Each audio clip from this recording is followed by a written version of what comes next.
इसका last point जो होता है वो that is known as central idea and finally you will have to find it out that which type of central idea has been consisted in this poem. जय हिंद, जय भारत। आज हम डिस्कस करने वाले हैं, ब्रीफली डिस्कस करेंगे कि सेंट्रल आइडिया क्या होता है। तो देखो, सेंट्रल आइडिया होता क्या है, इसको लिखते क्यों हैं, और मोस्ट इंपॉर्टेंट क्वेश्चन है कि इसको लिखने का तरीका क्या होता है, कैसे लिखते हैं एक इफेक्टिव वे में। तो देखो, सबसे पहले डस्ट ऑफ स्नो आपकी 10th क्लास की फर्स्ट पोएम है, इसको हमने बहुत अच्छे से डिस्क्राइब किया हुआ है, आप जाके चैनल पे देख सकते हो। यहाँ पे हम क्या करेंगे कि थोड़ा सा इसको डिस्क्राइब करेंगे। द वे अ क्रो सुक down on me the dust of snow from a hemlock tree.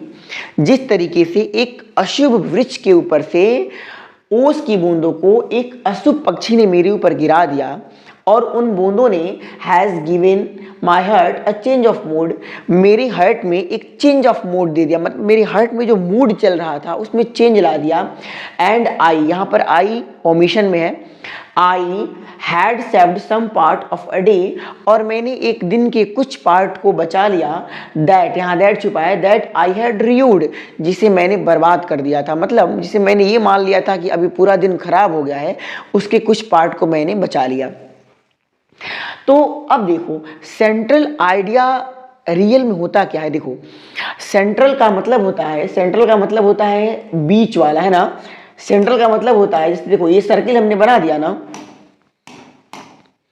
अगर ये सर्किल हमने बना दिया तो जो डॉटेड लाइन से हम बना रहे हैं ना, ये इसका सेंटर पॉइंट है, मतलब सेंट्रल एरिया है अंदर का। और आइडिया का मतलब होता है थॉट, विचार। अगर आपसे कह दे कि सेंट्रल आइडिया लिखो, तो मतलब ध्यान से समझना, एक एग्जांपल दे रहे हैं आपको। जैसे देखो, नॉर्मली दूध होता है, दूध से फिर हम दही बनाते हैं, दही से क्रीम निकालते हैं, क्रीम से मक्खन बनाते हैं, और मक्खन के बाद जो घी निकलता है उसमें से। तो ध्यान समझना, घी के बाद कोई अदर पॉइंट नहीं निकलता, मतलब घी से अब आप कुछ नहीं निकाल सकते हो। तो एक चीज का लास्ट स्टेज जो होता है वो घी होता है। उसी तरह सेंट्रल आइडिया भी ये कहता है कि एक पोएम हमने आपको दे दिया, आपने राइम्स देखा, आपने उसके पोएटिक डिवाइसेस को देखा, आपने उसके लुक को देखा, ये पहचाना कि ये किस तरीके की पोएम है, लेकिन इसका लास्ट पॉइंट जो होता है वो that is known as central idea and finally you will have to find it out that which type of central idea has been consisted in this poem. इस पोएम में किस तरह का सेंट्रल आइडिया कॉन्सिस्ट किया गया है, क्या भाव है, अगर सही मायने बताएं तो भाव क्या है, मतलब ये पोएम अगर आपको पढ़ाने के बाद क्या बताना चाहती है, उसे ही सेंट्रल आइडिया कहते हैं। कुछ नहीं है, सीधा सीधा मतलब क्या है इसका, कहना क्या चाहता है, उसे ही मोरालिटी भी कहते हैं। अब देखो, हम आपको एक चीज बताते हैं, जरा ध्यान समझना। ये हमने एक सेंट्रल आइडिया लिख रखा है डस्ट ऑफ स्नो का, हमने अपने दिमाग से लिखा है, एक फ्रेम आपको दिखाया है, सैंपल दिखाया है। हम आपको इसको पढ़ के बता देते हैं, अगर आपका मन हो तो आप इसको स्क्रीनशॉट ले लेना। आपने बहुत सारा सेंट्रल आइडिया पढ़ा होगा रिस्पेक्टिव टीचर से, गूगल वगैरह से, लेकिन सेटिस्फैक्शन नहीं मिलता है कि आखिर कौन सा सेंट्रल आइडिया अप्रोप्रिएट है मेरे लिए, जो काफ़ी फ्रूटफुल होने वाला है मेरे लिए, ये पता नहीं चल पाता। मेरा 6 साल का जो एक्सपीरियंस है कॉपी चेक करने का, बोर्ड में इवैल्यूएशन का, वो एक्सपीरियंस के अकॉर्डिंग हम आपको बताने जा रहे हैं कि आप लिखोगे तो 110% आपका एक नंबर भी कोई रिड्यूस नहीं कर सकता है। लेकिन बस 3 कंडीशन है, 3 कंडीशन को आप फॉलो करना। पहले इसको थोड़ा पढ़ लेते हैं। कह रहा है कि as per rule of God, है ना, भगवान के रूल के अकॉर्डिंग अगर देखा जाए तो भगवान के रूल के according the word inauspicious can never be existable. कह रहा है कि भगवान ने जो रूल एंड रेगुलेशन बनाए हैं हमारे दुनिया में ना, उनके अनुसार जो वर्ड है अनऑस्पिशियस, अशुभ, है ना, जो अशुभ वर्ड है, can never be existable in life, मानव के जिंदगी में ना वो एग्जिस्टेबल नहीं है। मतलब क्या है इसका, जैसे आप जहर मान लो, जहर को आप कहते हो कि अशुभ चीज है ना, या जहर को कहते हो लेकिन उसकी भी जरूरत हमें पड़ जाती है, क्या वो उस समय शुभ हो जाता है, पॉजिटिव हो जाता है, ये हम सोचते हैं। इससे भी एक अच्छा एग्जांपल लो, बिल्ली रास्ता काट देती है तो हम कहते हैं कि बिल्ली ने रास्ता काट दिया, अभी अशुभ होगा हमारे लिए। आपने कई बिल्लियों को भी तो मरते हुए देखा है ना रोड पे, तो आखिर उसका रास्ता किसने काटा। हो सकता है हम जो मानव चलते हैं, मानव ने रास्ता काट दिया, फिर बिल्ली ने उसको क्रॉस कर लिया और उसका एक्सीडेंट हो गया। अगर बिल्ली भी एक इल्जाम लगाने लगे कि मानव ने रास्ता काटा, बहुत अशुभ है और मेरी एक्सीडेंट हो गई। तो कहीं ना कहीं अगर देखा जाए तो अशुभ उनके लिए हम भी हैं, वो हमारे लिए भी हैं।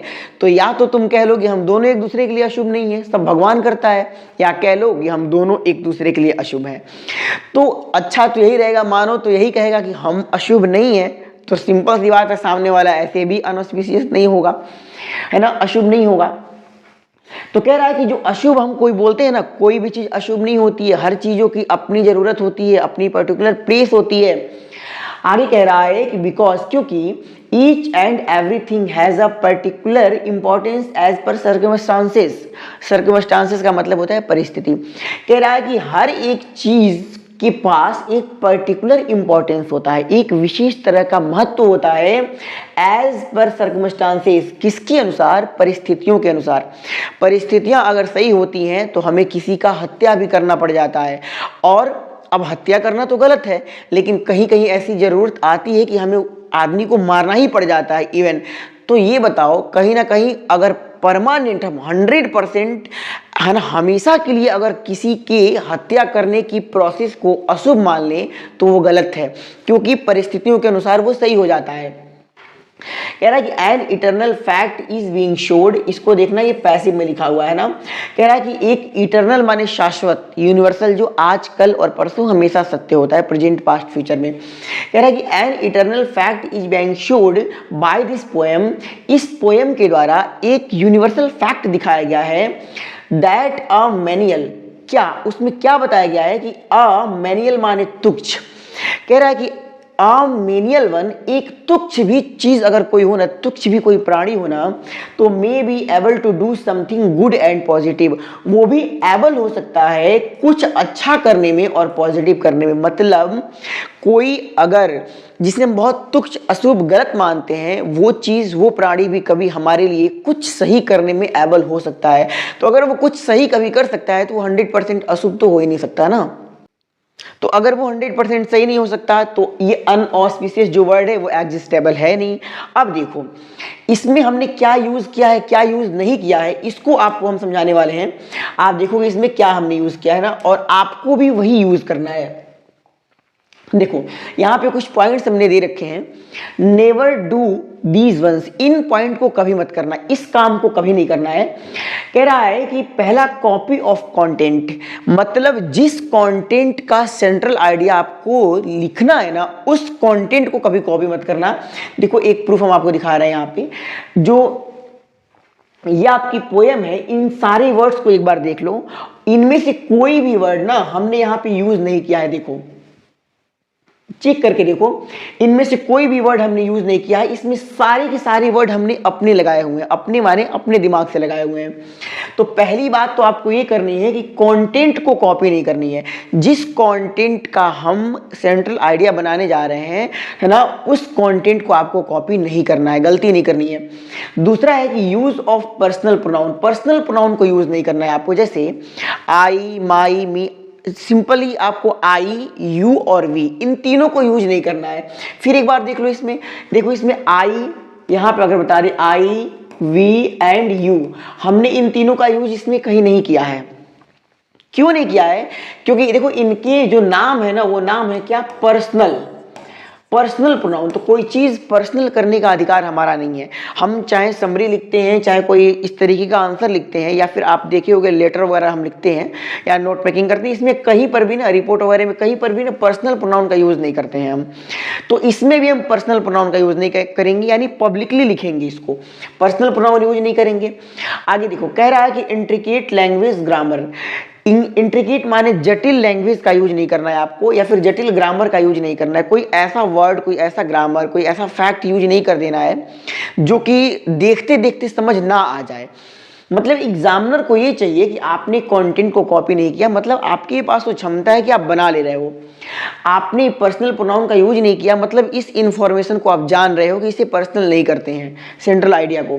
इंट्रिकेट लैंग्वेज आपने यूज नहीं किया, मतलब आप ये बताना चाहते हो कि सेंट्रल आइडिया क्रीमी वर्ड में लिखा जाता है, स्मूथ वर्ड में लिखा जाता है, ताकि देखते देखते समझ में आ जाए। इसके कंटेंट बहुत ज़्यादा नहीं होते हैं, कम होते हैं, लेकिन स्पेशल होते हैं। मोस्ट इंपॉर्टेंट पॉइंट जो अब हम आपको बताने जा रहे हैं वो ये है कि content must be written in passive form या पैसिव स्टाइल।